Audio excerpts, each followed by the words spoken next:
These ghost towns have been left completely untouched for their own reasons. Ross Island is one of the 572 islands that make up the Andaman and Nicobar Islands. Now, the island is a ghost town where the remnants of a 19th century British settlement lie in ruins. In 1857, reacting to an unanticipated Indian revolt, the British Empire chose remote islands as the site of a penal colony, and Ross Island was one of them. The British first arrived in 1858 with 200 Indian convicts. The deadly task of clearing the thick jungle fell upon the inmates, while the officers stayed on the ships. Moreover, the development and town built at Ross Island began in 1858, and the prisoners were forced to build its buildings. The island was transformed to resemble a British town, with houses, offices, clubhouses, bakeries, stores, churches, and everything else that the British would not miss when they were away from home. The British ruled Ross Island for more than 80 years, up until nature was against the development. In 1941, a gigantic earthquake affected the island and left the town on the island completely ruined. The British thought rebuilding the town would not be worth it, and overnight left the island in complete ruins.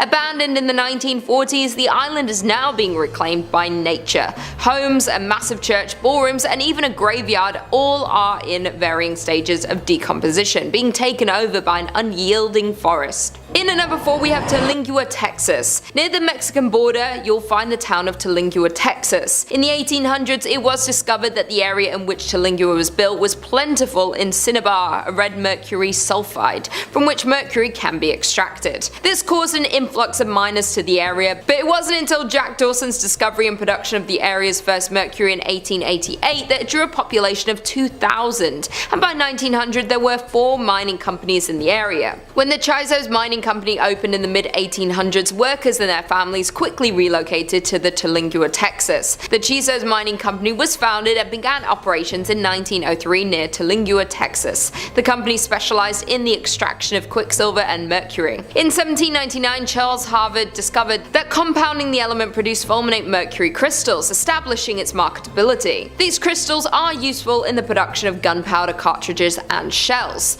Mercury production had peaked during the First World War but began to fall, thus Chisos Mining Company had filed for bankruptcy and the miners began to trickle out. When the mine went bankrupt in 1942, Perry sold it and moved away. The population was around 3,000 at its peak, though it said that everyone up and left the municipality in the 1940s once the mercury was picked through. Thus, the once busy city became the ghost town we know today. It is now home to 110 people. By the end of the war, it was an abandoned ghost town. In at number 3, we have Kenot, Alaska. A once flourishing town with businesses, shops, a train, and a lively community is now left as a ghost town. The town of Kennecott in Alaska was flooded with people after copper was discovered in 1900. After the discovery, a group of wealthy investors formed the Kennecott Copper Corporation to mine the mountains above the Kennecott and Root glaciers. In the 27 years the mine was in full operation, the company and town grew significantly in fortune and people, and at its peak Kennecott employed 600 people. But by 1938 the copper was mostly gone, the mine was shut down and the town was left abandoned. The town was abruptly abandoned by its citizens, leaving most of their possessions behind.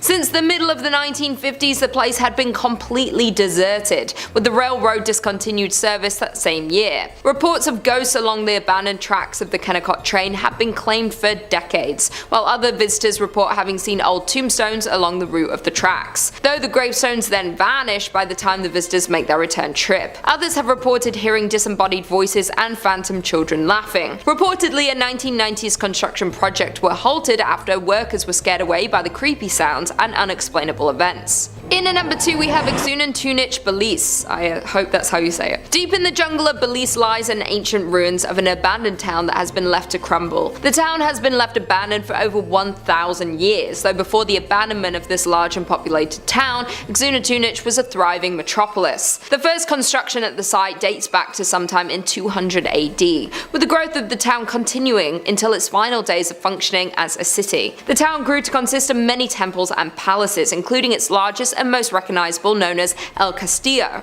Aun Tunich has lied abandoned since around 1000 AD. It is thought that due to consistent devastating events such as an earthquake and other natural disasters, caused a sudden evacuation of the large Mayan city around 700 AD. The disaster caused extensive damage to the main pyramid of Aun Tunich. Although the city was reoccupied sometime after, it only remained active for another 300 years before it was left completely unoccupied. After abandonment, the site remained empty, eventually being encapsulated by the surrounding jungle and nature, until it was rediscovered by explorers in the early 1890s. The name Aun Tunich comes from the ghost stories that have haunted the ghost town for years. The ghost story of Aun Tunich is rumored to start in 1893 after the first sighting of the ghost happened. The first ghost sighting goes as one morning a man who was part of a research team working on the site saw what he described as a Mayan maiden ascending the staircase of the Aun Tunich's main pyramid. This vision caught him by surprise, so he continued to watch as the woman walked further up the stairs. Suddenly she stopped and turned to look at the man, where he was able to get a glimpse of her glowing red eyes that pierced his soul. She then turned to continue her climb to the top of the pyramid, where she would disappear amongst its stone columns. The shocked man quickly assembled a team to search for this woman, yet no trace of her was ever found.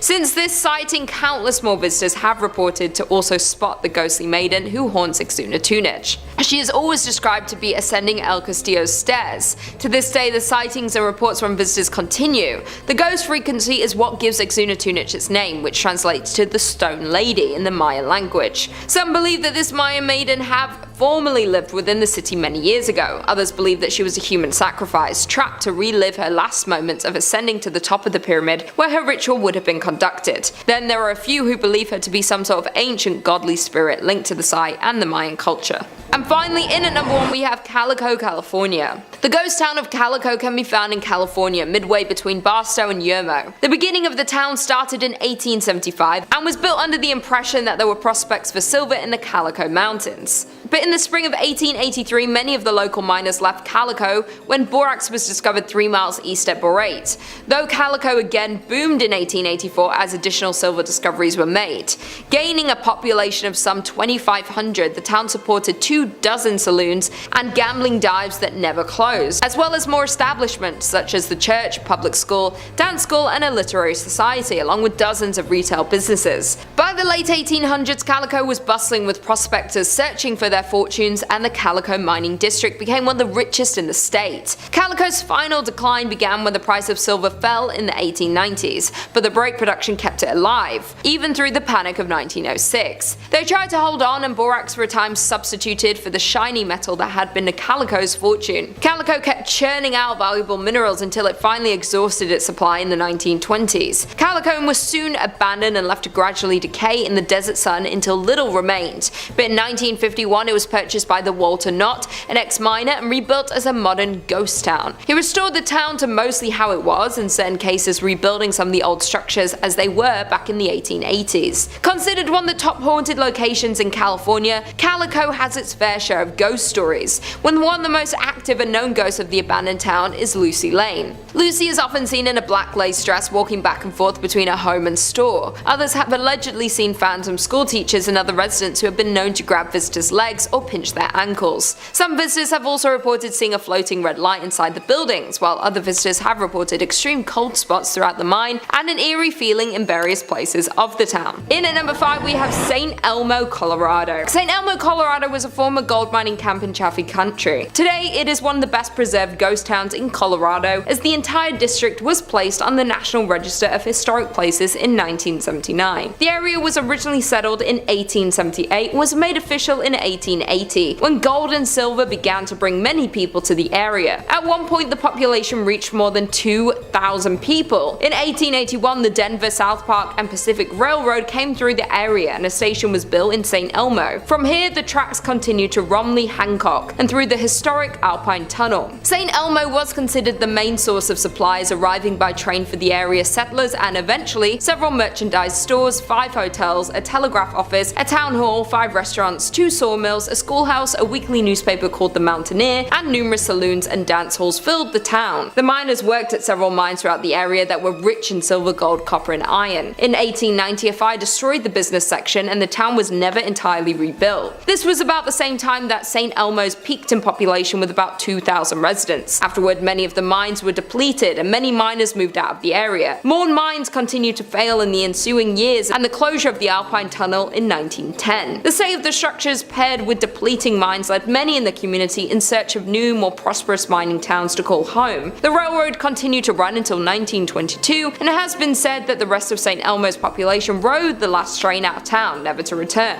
In 1969, the United States recognized St. Elmo as a historic district, and soon after, it became a unique tourist attraction that's open to the public, showcasing what life was like in the Old West. There is no shortage of urban legends and reports of hauntings in St. Elmo, but the most common occurrence of paranormal activity centers around the town's most notable family. To this day, one of the members of the Stark family still can be spotted in the ghost town. Anton's only daughter Annabelle resided there until she died in 1960. As legend has it, Annabelle continued her promise to protect the city even after she took her last breath. In at number 4 we have Rawlins, Nevada. Founded in 1904 and abandoned by 1916, Rawlins was one of several short-lived boom towns from the late gold rush era. People were drawn to the desert on the edge of Death Valley by the promise of gold found amongst quartz in local mines. And by 1906 the town had all the promising indicators of permanence and the largest population in the area. The town's citizens had an active social life, including baseball games, dances, basket socials, whist parties, tennis, a symphony, Sunday school picnics, basketball games, Saturday night variety shows at the Opera House, and pool tournaments. In 1906, Countess Majowski opened the Alaska Glacier Ice Cream Parlor to the delight of the local citizenry. That same year, an enterprising miner, Tom T. Kelly, built a bottle house out of 50,000 beer and liquor bottles. But in 1907, the US financial markets were rocked by panic that saw closures of banks, businesses, and mines. Rhyolite began to falter. The mine closed in 1911. Some claim that Rhyolite, about 120 miles northwest of Las Vegas, was once home to thousands of people, though not much remains of its glory days, which lasted less than 20 years. Set up in 1905, the town was a mining hotspot, but after the richest ore was exhausted, workers left for a new pasture, and the population had dropped to close to zero by 1920. Industrialist Charles M. Schwab invested heavily in Rhyolite's infrastructure, which boasted a school, electric lights, water mains, newspapers, a hospital, and even an opera house, some of which can be seen today. There are only around 10 significant structures, yet the site is very evocative. The crumbling remains set against a backdrop of stark desert hills. In at number 3 we have Jazrat al-Hamra, which is best known as the ghost town of the United Arab Emirates, is said to be the country's most haunted place, remaining a number of spooky events experienced by the locals and curious visitors. Jazrat al-Hamra is an abandoned village located to the south of the city of Ras Al Khaimah, one of the 7 emirates that form the UAE. The coastal territory is the region's best example of a pre-oil village, displaying 3 distinct types of early and mid-20th century Gulf architecture. The town of Ras Al Khaimah is the crumbling remains of a once thriving fishing village. The name translates to Red Island for the red and bronze color of the sand on which the town was built. The former tidal island was predominantly home to the Zab tribe, who by 1831 developed the area into a renowned pearling trade center, was home to over 4,000 inhabitants and dozens of fishing and trading ships, and with its good fortune came expansion that continued well into the start of the 20th century. But by 1968, Al-Jazrat al-Hamra became nothing more than an abandoned town, due to a clash between the tribe and Sheikh Saka bin Mohammed of Ras Al Khaimah due to some unclear reasons. Thus most of them migrated to Abu Dhabi. The village consisted of 334 buildings, including 18 shops and 11 mosques, and is nearly unchanged since its people left in 1968. Al-Jazrat al-Hamra, now filled-in patch of land in the south of Ras Al Khaimah, remained abandoned and untouched. However, rumor has it that this extraordinary quiet and silent village is extremely haunted by the jinns. People even gossip that they can hear the strange noise and disembodied voices near the beach of this ghost village. Many visitors also assert that they felt uneasy, like danger was lurking, waiting for them when they pressed on further into the haunted village. Some of them even claim to have reported seeing unexplainable handprints on the ruined pillars and walls and experienced many more paranormal things within this haunted ghost town. In at number 2 we have Pyramidum Norway. Some say that the Soviet town of Pyramidum Norway was abandoned overnight, and for a good reason. Located in Svalbard, an archipelago situated between Norway and the North Pole, Pyramidum can be reached by boat from about mid-May until the beginning of October, when waters bordering the town are free from sea ice. Established in the 17th century, the town was used as a base for whaling and walrus trapping. Though at the start of the 20th century the culture shifted to coal mining. At first, Pyramidum was a sleepy place with hardly any residents at all, but after World War II the Soviets allocated more money to the town. They constructed dozens of new buildings, including a hospital, a recreation center called the Cultural Palace, and a large cafeteria. In the 1980s, the town's population reached its peak of more than 1,000 people, but not long due to the wake of the Soviet Union's dissolution, the town would be left completely abandoned. As when the Soviet Union fell apart, mining stopped in Pyramidum and the miners had to leave. On March 31st, 1998, the last coal was extracted from the mine, and the approximately 300 workers who still lived there began shipping out. The residents never returned, and today the town still stands much as it was when the last men departed. And finally, in at number 1 we have Batow Village, New Jersey. There are around 28 known ghost towns in New Jersey, but this one has to be the most terrifying. Founded in 1766, the Batow Village was built primarily to accommodate once prosperous ironworks. At the time, the site possessed 3 valuable resources: water for mills, abundant wood for charcoal, and naturally occurring bog iron. During the Revolutionary War, Batow supplied the Continental Army with iron, while its remoteness protected it from British attack. In 1784, Batow was bought by William Richard, whose family owned and operated the ironworks for 92 years. Following the discovery of coal and ore in Pennsylvania, in the 1840s the iron industry began to dwindle in the Batow village. Nervous they were going to run out of business, the Richards family exploited another abundant local resource, sand, to make glass. But in 1874 a house fire spread and destroyed the glass making facilities, remaining furnaces, and 17 houses that were in the town. Due to the destruction of the glass facilities, the town of Batow and the Richards family fell into bankruptcy. The Richards and many of the villagers moved away after the accident, leaving the site silent. In 1876, the property, along with huge tracts of land around it, was purchased by industrialist and businessman Joseph Wharton, with the plan of reinventing the declining town into an agricultural, foresting, and cranberry farm. But after his death in 1909, the land was held by a trust until purchased by the state in 1954 to form the Wharton State Forest. The state's plan for the town was to restore its 50-room mansion, as well as to rebuild the dam that was located on the lake, though the efforts to reinvent Batow weren't enough to save it from its inevitable end. As when the state of New Jersey bought the village with a plan of improving it, the residents didn't see a future in the town, so they all left it, with roots that can be traced back to 1766 and the last remaining resident leaving in 1989. There are more than 40 structures still standing in the historic town, including a charcoal kiln, carriage houses, stables, ice and milk houses, a blacksmith, general store, gristmill, and a wheelwright shop, though they are all left untouched since the last residents left in 1989. Number 5 on this list is Prat Ukraine. Once a growing and bustling Ukrainian city, Pripyat is now a shell of its former self and likely haunted. Located in northern Ukraine and about 90 kilometers from the capital of Kiev, the town used to have a community of 50,000 people. But in 1986, the Chernobyl power plant had a horrible disaster, and the nuclear fallout that ensued was catastrophic. The plant had 4 nuclear reactors, and on April 26, 1986, reactor number 4 blew up during a test. The Soviets were initially reluctant to make the disaster public, but had no choice when nuclear reactors 1,000 miles away in eastern Sweden began recording radiation levels 10 times higher than normal. Fire from the explosion had sent plumes of highly radioactive fallout across the USSR and Europe. Being just 2 kilometers away from the Chernobyl nuclear power plant, Pripyat and its residents was dangerously close to the nuclear fallout. The human body isn't made to withstand that level of radiation, and all areas near the blast had to be evacuated immediately. The town of Pripyat and all of its tens of thousands of residents was no exception. Decades have passed, and this place has been eaten alive by time with no human intervention. With the horrible radiation fallout as well, who knows what sort of creatures are lurking here now? Its buildings have decayed and been partially reclaimed by the elements, and wild animals that roam through apartments people used to call home, sports complexes, and amusement parks. In the town post office, hundreds of letters from 1986 still sit waiting to be mailed.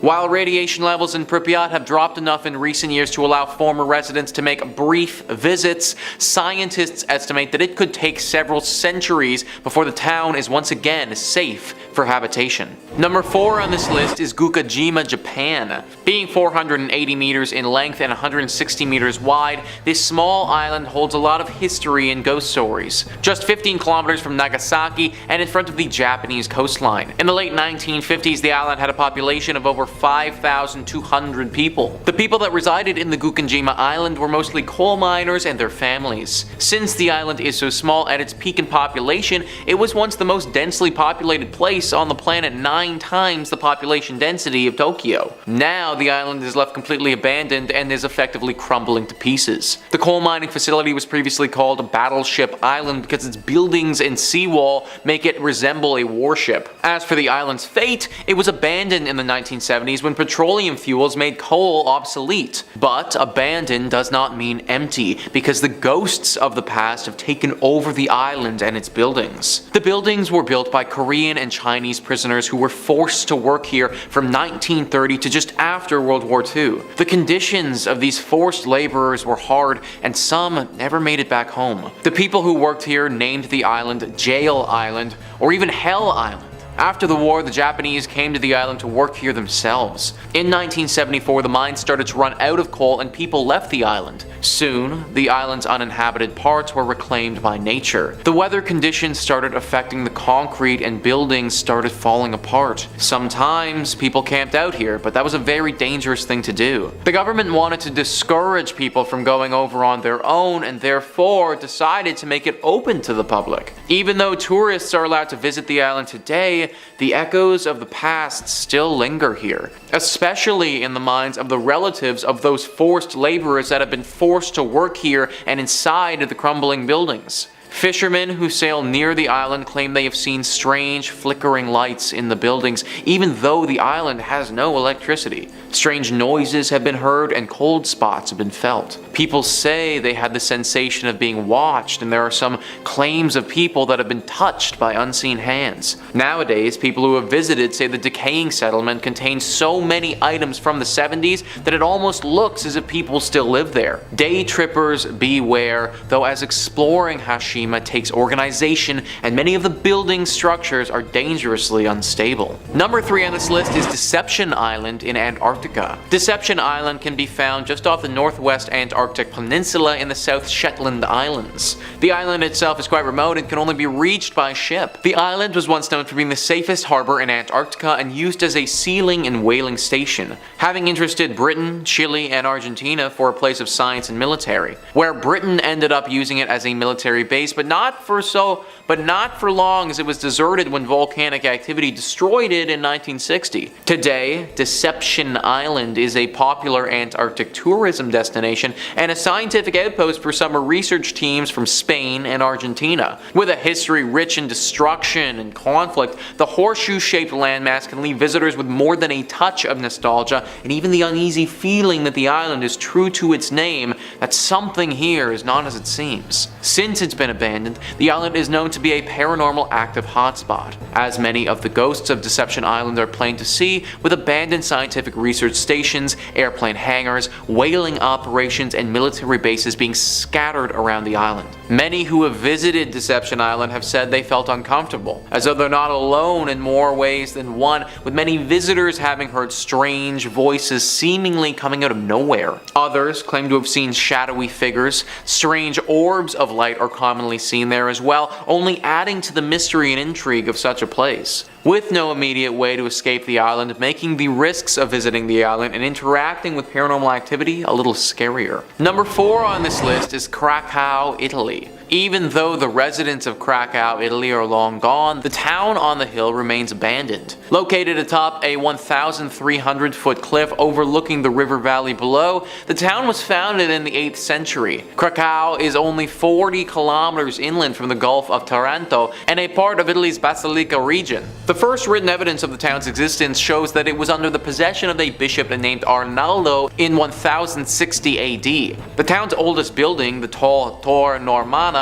predates the bishop's documented ownership by 20 years. The city emptied due to various natural disasters. In 1963, the people of Krackow, Italy saw its first substantial landslide, though life went on and the town kept on expanding. Then another tragedy hit. In 1656, the Black Death began to spread, where hundreds died and the population dipped. Though the town lived on, in 1972 a flood made conditions even more precarious. Despite living conditions being harsh and dangerous, as well as numerous bandit raids, there were still many residents who refused to leave their beautiful city. Though, in 1980, an earthquake caused the town to be abandoned in its entirety. Now, Krackow is effectively a ghost town, reduced to nothing but ancient ruins for half a century. It's an eerie look at a once thriving village that's now known as a ghost town. The oldest part of Krackow, built on solid bedrock, still remains standing. As beautiful as Krackow is, the land and location have proven not suitable for habitation. From its rich, tragic history and frozen in time as a medieval town, it's only safe to assume that the town is haunted by its past. And finally, number 1 on this list is Kott, Alaska. Built in 1903, the town of Kott was once bustling with people, full of workers who came to the town in search of wealth and work in the mines. There were businesses, shops, a train connection, and a lot of life. Then, in 1938, the town was abruptly abandoned by its citizens, leaving most of their possessions behind. Since the middle of the 1950s, the place has been completely deserted. In the Kott mines, it was not gold that people were digging for, like in so many other places, but copper. After copper was discovered in the area in 1900, a group of wealthy investors formed the Kott Copper Corporation to mine the incredibly rich veins in the jagged mountains. In the 27 years the mine was in full operation, the company made more than $100 million, and a company town grew around the mine. It grew quickly into a major town with a school, a hospital, a saloon, and a brothel. But by 1938, the copper deposits were mostly gone, the mine was shut down, and the town was abandoned. The railroad discontinued service that same year. Over the years, visitors exploring the ghost town and Kott historical landmarks have claimed they've seen tombstones just off the old dirt path and in places where the old copper railroad used to be. Widespread and well-known stories of hauntings along the old railway track have been reported from the region. Back in the late 1990s, the state of Alaska was said to have begun developing a government housing tract out along the trail that once marked the old copper railroads. But during construction, workers so regularly recounted phantom visions and disembodied voices of both children and adults along the old copper railroad that keeping work up became impossible. Eventually, things got even worse, with construction workers having seen the tombstones and heard the wails of the past miners. In addition, the workers started losing their tools right out of their tool belts and boxes. It was enough to frighten off even the boldest and bravest public workers that the whole project had to be cancelled. Coming in at number 5, we have Bodie, California. Located up in the Bodie Hills in Mono County, California near Yosemite, in 1859, 4 miners found a good place to look for gold in the hills near the California-Nevada border. Bodie died in a blizzard not long after, but a small mining town sprung up at their camp. The town was home to 10,000 people.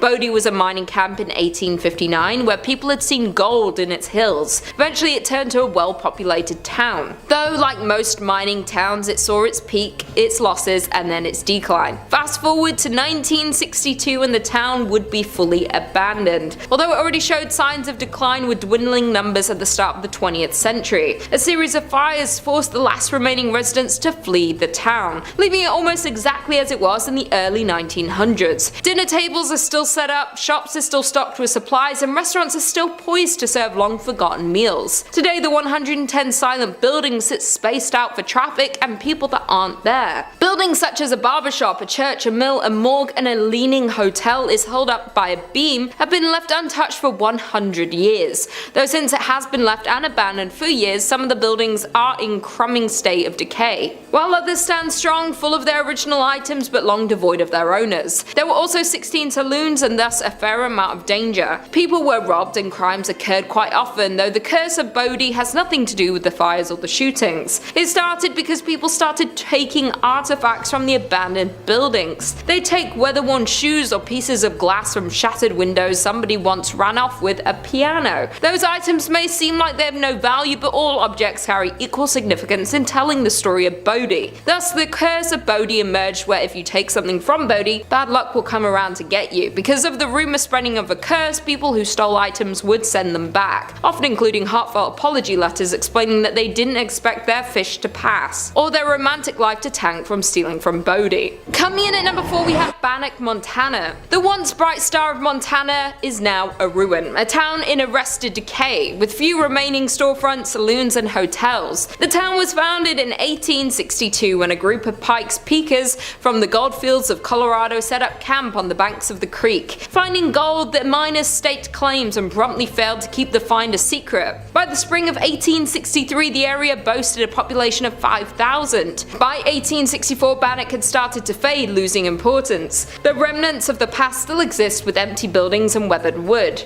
Today, over 60 structures remain standing, most of which can be explored. The town is known as a site for paranormal activity. It is known that ghosts of the abandoned town walk the streets of Bannock. The most common ghost story, though, is the story of Dorothy Dunn. In August 1916, Dorothy Dunn, her cousin Fern, and a friend waded into a dredge pond and stepped into deep water, but none of the three knew how to swim. Luckily, a passerby was able to save both Fern and the friend, but Dorothy was not as lucky. Today, the site of the tragic drowning is referred to as Dorothy's Hole. Sometime after the accident, Bertie saw a ghost of her friend upstairs in the hotel of the town. She recognized Dorothy by her long blue dress. Although Bertie rarely discussed the sightings, other visitors began to report seeing the spirit of a young girl in a long blue dress in the window of the hotel. Others have reported cold spots, and some have reported trying to speak to the girl in a long blue dress. Bannock was filled with adult workers, crimes, murders, and of course the notorious sheriff and outlaw Henry Plummer,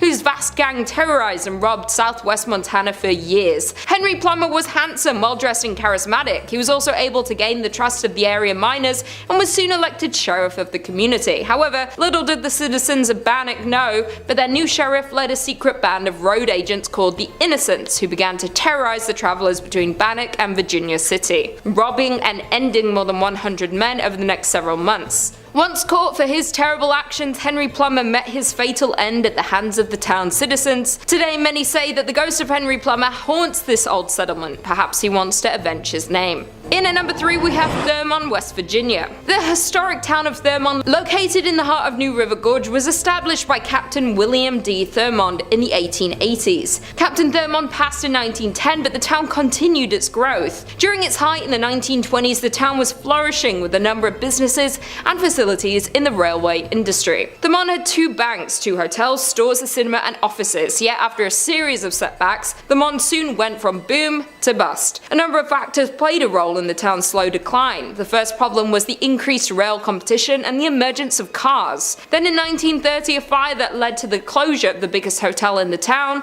the Dunglen Hotel, only furthered the decline. The final fate of the town was the Great Depression, and by 1950 Thurman was a ghost town. Thurman saw a small revival during World War II when coal was in high demand, but it was not enough. Afterward, the coal fields began to play out. Today, Thurman stands at just 5-person population, which is why it is nearly vacant ghost town, as the remaining residents either move on or pass away. The house and the land it sits on became the property of the National Park Service. Walking around Thurman today is a sad reminder of the countless other boom towns which once thrived with human activity, but today are silent and forgotten. Many buildings have long since disappeared, either torn down or, as in the case of the well-loved hotel, burnt to the ground in suspicious circumstances. Many of the family homes lie in increasingly decaying condition, while some have disappeared altogether, leaving only behind a white picket fence and wildflowers which still blossom untended each year. The eerie atmosphere of Thurman led many visitors to believe that this almost abandoned town is haunted. In at number 2, we have Cahaba Ghost Town. Alabama is home to many small towns. While some of these towns have very few residents, others are true ghost town because they've been completely abandoned. It's no secret that small abandoned towns give off an eerie vibe. As a matter of fact, one Alabama ghost town in particular that fits the bill is Old Cahaba. The small town of Old Cahaba is located in Dallas County. From 1820 to 1826, this small town served as Alabama's first state capital. Before the Civil War, Cahaba was a busy trade city located at the junction of the Alabama and Cahaba rivers. Over the years, floods and decay have affected this historical town. Thus, by 1900, the town was completely abandoned. Today, Old Cahaba is Alabama's most famous ghost town. Many buildings still stand, like the church, schoolhouse, and some houses. However, they have been left untouched for decades. You can still walk the streets of Cahaba and see the ruins and abandoned buildings, but make sure to keep your eyes peeled for the ghostly orbs that have been reported to appear in the garden maze at the home of C.C. Peggs. Additionally, many locals share similar ghost ghost stories from the ghost town. While it's known that Cahaba is filled with paranormal activity, one groundskeeper that works at the new Cahaba cemetery has reported hearing voices as they worked. While tourist groups claim to have recordings of unusual sounds, and others say they've captured unexplained lights or shadows in photographs. Another site that's reportedly haunted is the Barker House. This mansion was built in 1860 by Stephen Barker and contains slave quarters behind the house. After people started leaving the town in 1870s, the house was bought by Samuel McGurdy Kirkpatrick. It burned in 1935 and was rebuilt, but today it's in pretty bad condition. The only people usually left inside are paranormal investigators. Reports from said investigators include seeing a ball rolling across the floor on its own, and a stuffed animal appearing to communicate with something else in the room. But the most well-known haunting in Cahaba is Pegg's ghost. Colonel Christopher Claudius Peggs was the leader of the 5th Alabama Regiment and was wounded leading a charge at the Battle of Seven Pines in Virginia in May 1862. He died from his wounds 2 months later, on July 15th. As the story goes, a couple were walking behind Pegg's home in the spring of 1862. As they walked, they spotted a ball of light. They tried to touch it, but their hands went right through it. It disappeared, but later came back and followed the couple. Due to all the mysterious crimes that happened in association to Pegg, seeing an orb around his former house is considered a bad omen and possibly even a supernatural warning. And finally, in at number 1 we have Centralia, Pennsylvania. Located in a quiet valley of Columbia County, Pennsylvania, is one of the state's least likely and least publicized tourist attractions. Centralia, Pennsylvania, once thriving with 14 active coal mines and 2,500 residents in the early 20th century. But by the 1960s, its thriving business and population hit a decline, and most of its mines were abandoned. Still at that point, over 1,000 people still resided in the town, and Centralia was far from dying until a coal mine fire began below. In 1962, a fire started in a landfill and spread to the never-ending coal tunnels that miners dug thousands of feet below the surface. And despite repeated attempts to extinguish the flames, the fire still burns to this day. 20 years after the fire started, however, Centralia, Pennsylvania began to feel the effects of its underground fire, as residents started passing out in their homes from carbon monoxide poisoning. The trees began to die and the ground turned to ash. Roads and sidewalks began to buckle. But some residents didn't want to leave despite the health risks, and for the next 10 years, legal battles and personal arguments between neighbors became the norm. The local newspaper even published a weekly list of who was leaving. Finally, Pennsylvania invoked eminent domain in 1993, by which point only 63 residents remained. Officially, they became squatters in houses they had owned for decades. In 2013, the remaining residents, which were fewer than 10, won a settlement against the state. Each was awarded $349,500 and ownership of their properties until they die, at which point Pennsylvania will seize the land and finally demolish what structures remain. Coming in at number 5, we have Grafton, Utah. Located just a few miles away from Zion National Park in Utah, the now abandoned town of Grafton can be found. The town was originally established in 1859 when 5 Mormon families nearby were led to establish a town they called Wheeler to plant cotton, which would have been a profitable commodity during the Civil War. After only 2 years, the town was struck by a massive flood starting on January 8th of 1862 that washed away the entire town. However, the pioneers did not give up that easily and moved about a mile upstream and founded a new town named Grafton. They grew cotton, alfalfa and wheat, but life was harsh and many residents lost their life due to the diseases and various accidents. The mortality rate was also extremely high, which accounts for about 77 total graves in the nearby cemetery. The town flourished for a while despite recurring floods, with a church and adobe schoolhouse being built in 1886, but when the Hurricane Canal was built in 1906,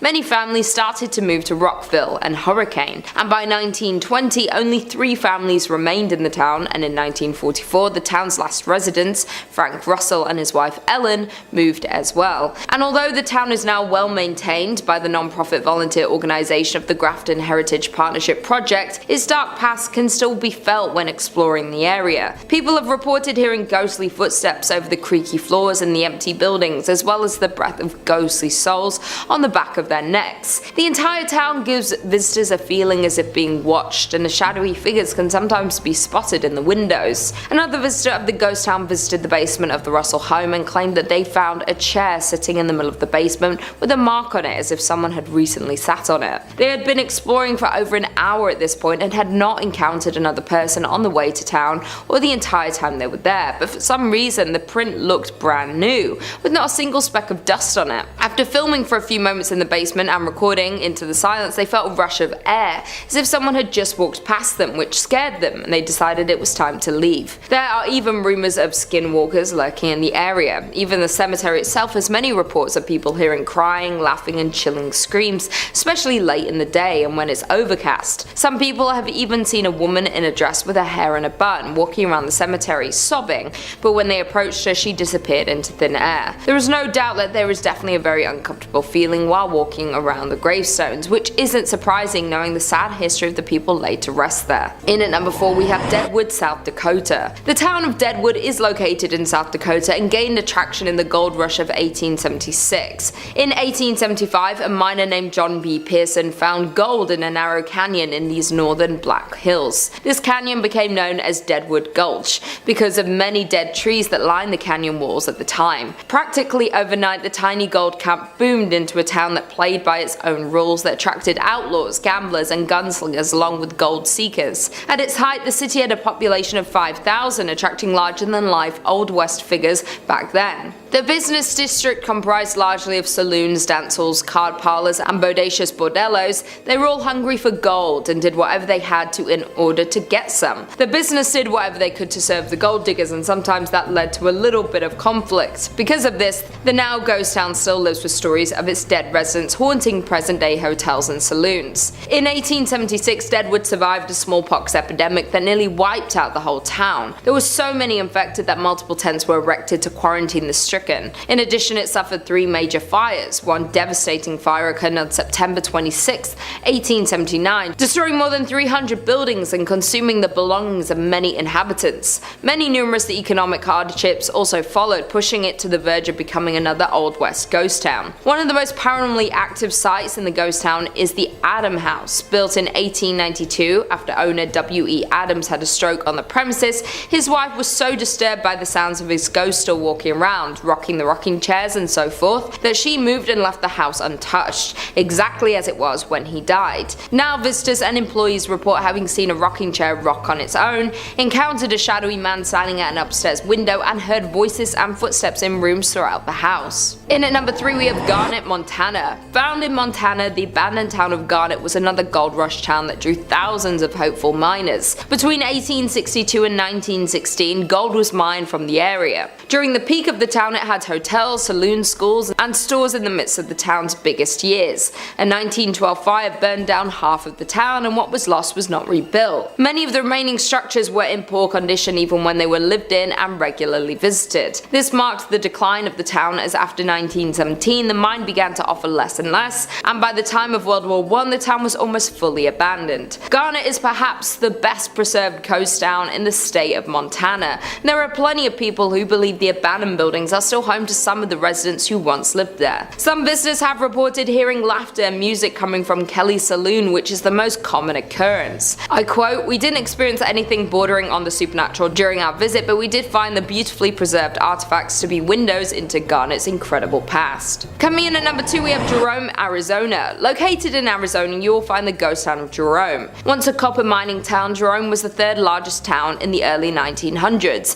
His streets were filled with 37 saloons, 13 bordellos, and a meager 4 churches in 1917, and again in 1926 after a mine blast damaged the original. A series of ill-fated events at this site would almost lead one to call it cursed. When the Great Depression hit, conditions in the town took a sharp downturn. Plagued with man-made disasters and poor fortune, Jerome's population gradually dwindled from thousands to somewhere between 20 to 50 residents. Finally in 1950 the town was abandoned for good. A number of visitors have recounted other mysterious sightings. Visual apparitions range from human-shaped figures that roam the halls and stairways of the old hotel to a friendly animal that is said to scratch and meow at the doors. Additionally, one of the town's most well-known ghosts is said to lurk at the town's community center. Formerly called Lawrence Memorial Hall, the building is more often familiarly termed Spook Hall due to several strange happenings. With all the other apparitions wandering about this historic town, the cemetery, of course, known as the most haunted place in the whole town. Visitors here have made numerous reports of dark figures moving about about the sound of ethereal footsteps and the sounds of distant voices. The old cemetery includes graves dating from 1897 to 1942. And finally, in at number 1, we have Cerro Gordo, California. Cerro Gordo is a ghost town located in Death Valley and is considered one of the best abandoned places in California. Cerro Gordo means fat hills in Spanish. It was named this for the vast amount of silver it contained. By the end of 1869, the city flourished and became well known for its promising business. By 1871, Cerro Gordo was well established as a mining town. The American Hotel was completed that year, as were several other permanent structures, a general store, restaurants, and saloons.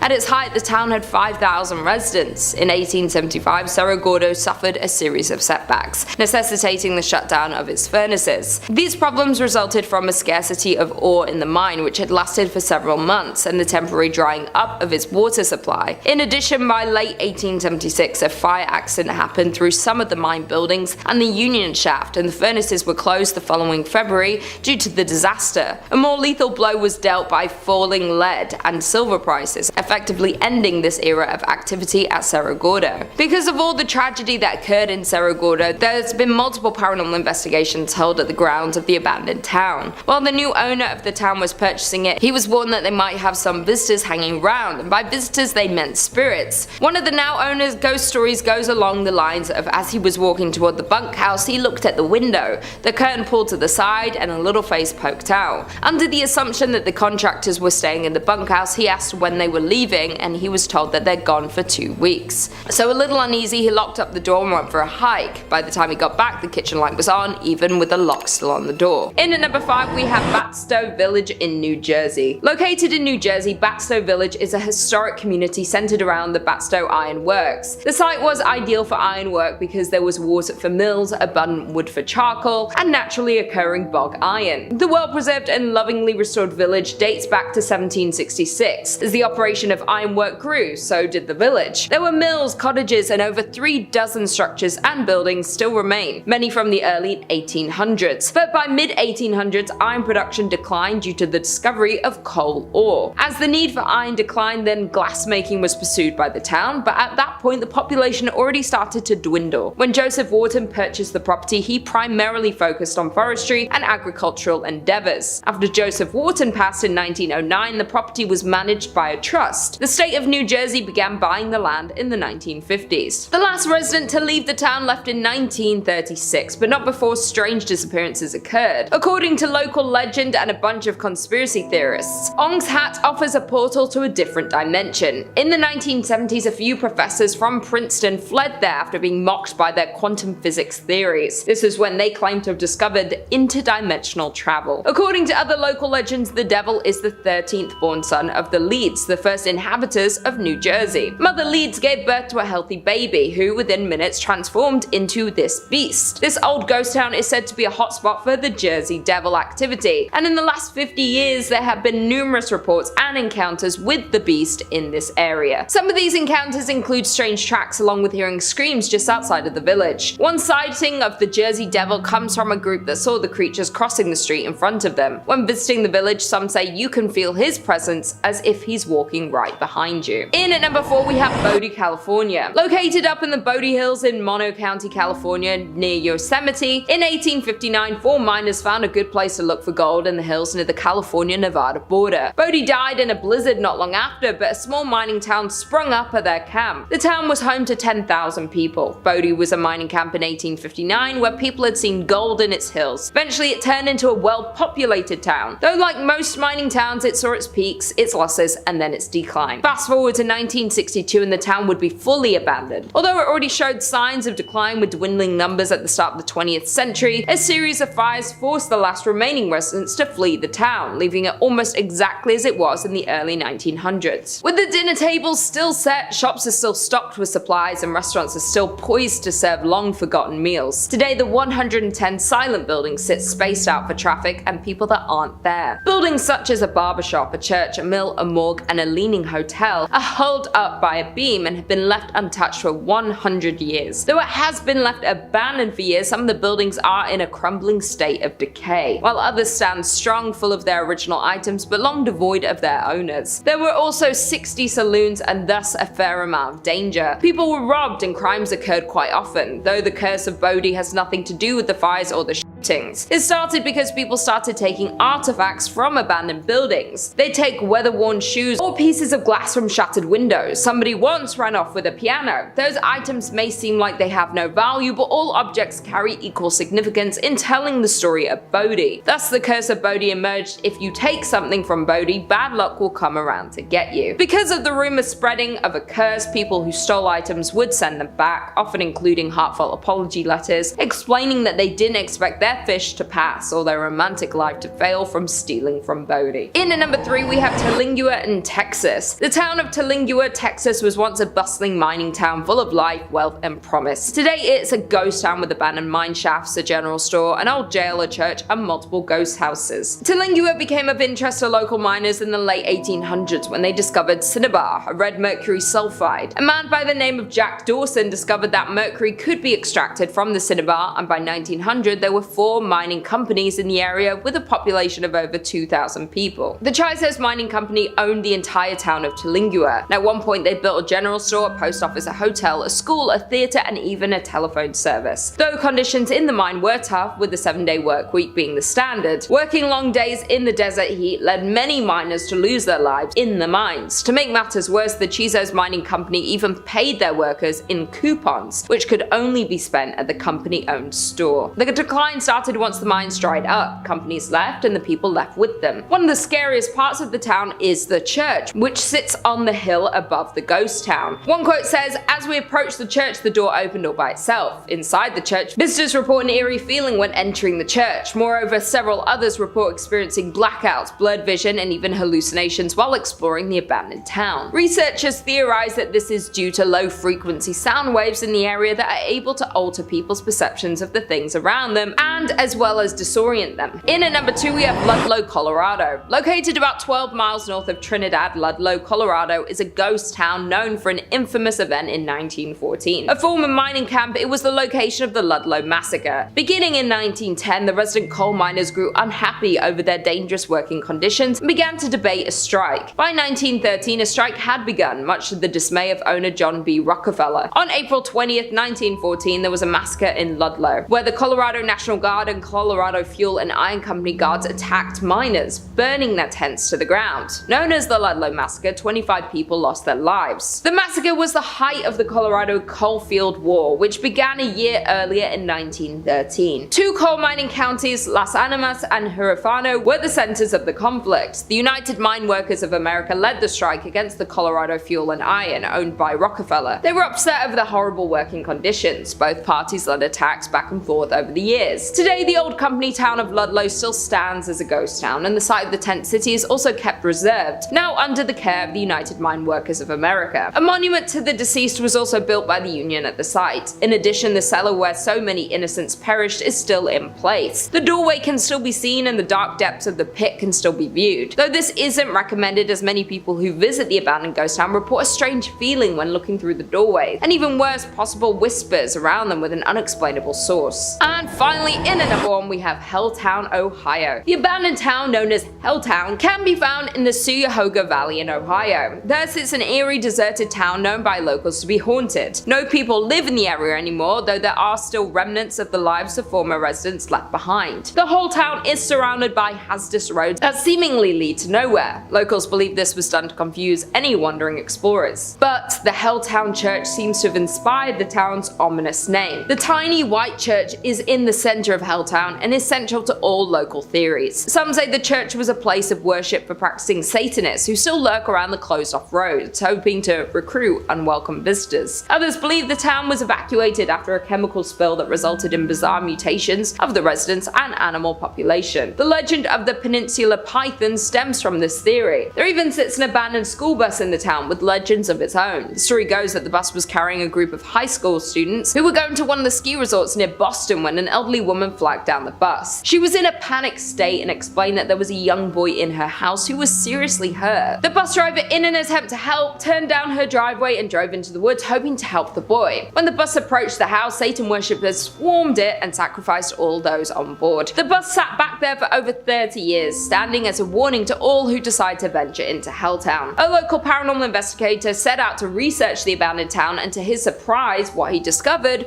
was truly frightening. He describes Helltown as not just truly abandoned, but is home to many spirits and hauntings. His personal experience with a ghost encounter was returning to his car to find strange people looking into his car windows. Both times the people vanished as soon as they saw him approaching the car before he had a chance to speak to them. Coming in at number 5, we have Goldfield, Arizona. Being deemed as one of Arizona's most haunted places, we have the town of Goldfield. Founded in 1893, Goldfield was a promising land for gold mining.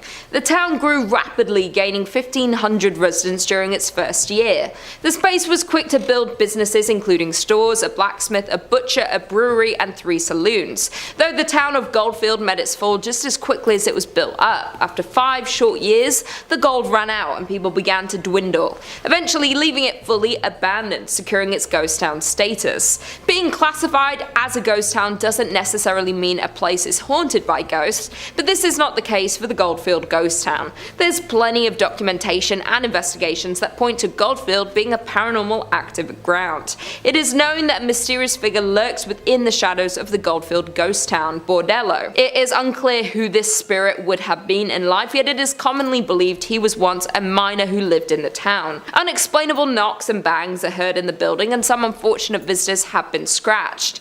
This activity is attributed to a dark character who's usually seen wearing a cowboy hat. Just on the horizon of the Goldfield ghost town sits a landscape made ominous by its name and the legend surrounding it. The Superstition Mountains are cloaked in mystery and at the center of many fables, making them notorious among the paranormal community. The Superstition Mountains carry many secrets, the most famous being the location of a supposed deposit of gold and riches in the Lost Dutchman's gold mine.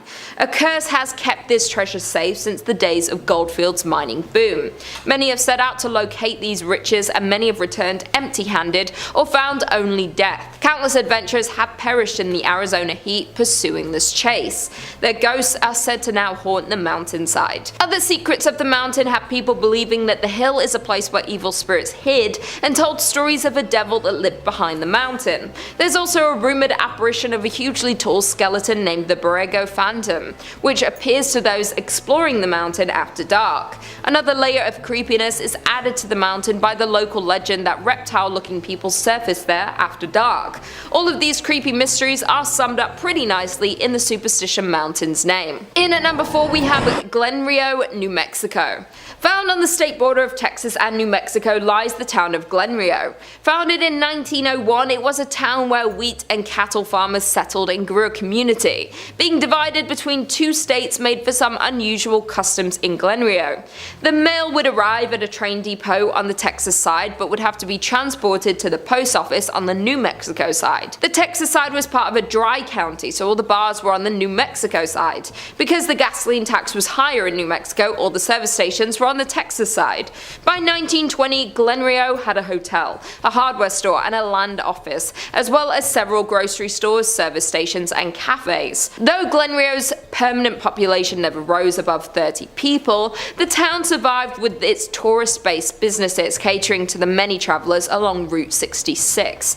By 1985, only 2 residents remained in the small town, and the Texas post office was the only business open. It too has long since closed. Other buildings have overgrown sites, missing windows, or debris surrounding them.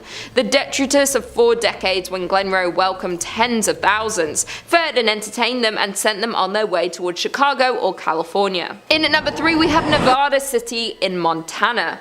Miners settled in Nevada City in 1963, along with establishing their homes and businesses in this new town. Located in southwestern Montana, the town is 1.5 miles from Virginia City. The town was thriving up until 1876 when the gold miners moved to other promising sites. In 1896, the Connery Placer Mining Company destroyed most of the city's buildings. The company dredged the gulch and later abandoned it, leaving heavy wooden barges. This abandoned town being haunted is old news, as the Nevada City Hotel is reported to be frequented by described the apparition of a road agent who lost their life nearby, according to online sources.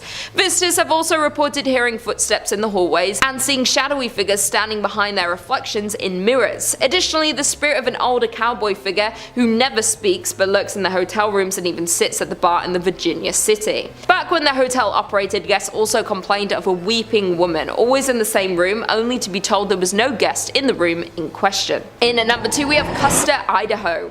The mining town of Kusta was born in 1879 by gold miners looking for their next gold hotspot. Prospectors discovered gold in what would become known as the Yankee Fork area of central Idaho in 1867. The area was worked on a small scale for more than a decade before the discovery of General Kusta Mine. The General Kusta Mining Company closed in 1888 and the district experienced a sharp decline. In 1899, the town of Kusta has 5 saloons, 3 stores, a hotel and 3 boarding houses, but the town never established even one church.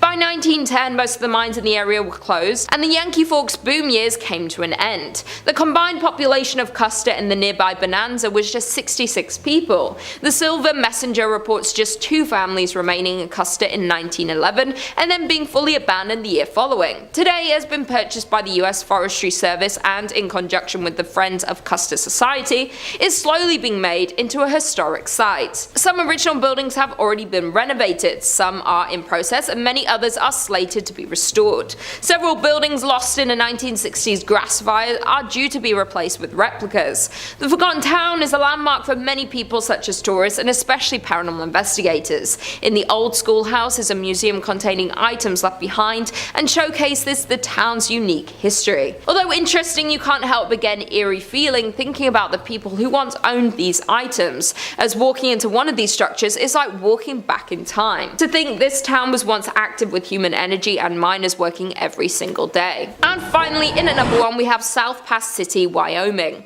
Only about 10 miles north of the Oregon Trail is the shell of a town that used to be a busy gold mining camp. Established in a small valley along the banks of Willow Creek, the town was born in 1867. The town was built there because gold was discovered in the Wind River Mountains. By 1868, South Pass City boasted over 250 buildings, 1,000 people, and hundreds of claims. The town was extremely busy as its half-a-mile-long main street boasted numerous hotels, restaurants, general stores, 2 newspapers, doctors, a bowling alley, and dozens of saloons. The mining district continued to grow to as many as 3,000 residents. Miners looking for investors and newspapers promoting further settlement in the area exaggerated the region's amount of gold. But for South Pass City, its great success wouldn't last, and just 2 years after its establishment would begin to show its first signs of declining. Hitting a fall in early 1869, the town resurged briefly after outsider capital was poured into the area, but would fall again as expenses and hardships to recover the gold proved too costly for most miners. By 1872, the town was only occupied by only a few hundred people. In the end, South Pass would become a permanent ghost town. By 1949, the last of the pioneer families had moved on from South Pass City, and the buildings had fallen into disrepair. The grounds of the old town are known to be haunted, and Highway 287 that follows the route of the Oregon Trail over South Pass, which is the reason South Pass City ever existed, has had its fair share of ghost sightings. According to a local ghost story, a woman was driving home from a long day in Denver. Her friend had fallen asleep in the passenger seat. After passing through Jeffrey City, the driver spotted a dark, hunched figure walking toward the road in the sagebush. About a half-mile later, she saw the same figure closer to the road. She noted his pig coat as he became clearer. About a half-mile later, still thinking about this man and his surprising reappearance, she reached over to wake her friend and request she take a turn driving. As her friend awoke, she saw the same man at the edge of the road, just crossing the white line onto the highway next to the car. Screaming, they accelerated away and compared descriptions. It was certainly the same man.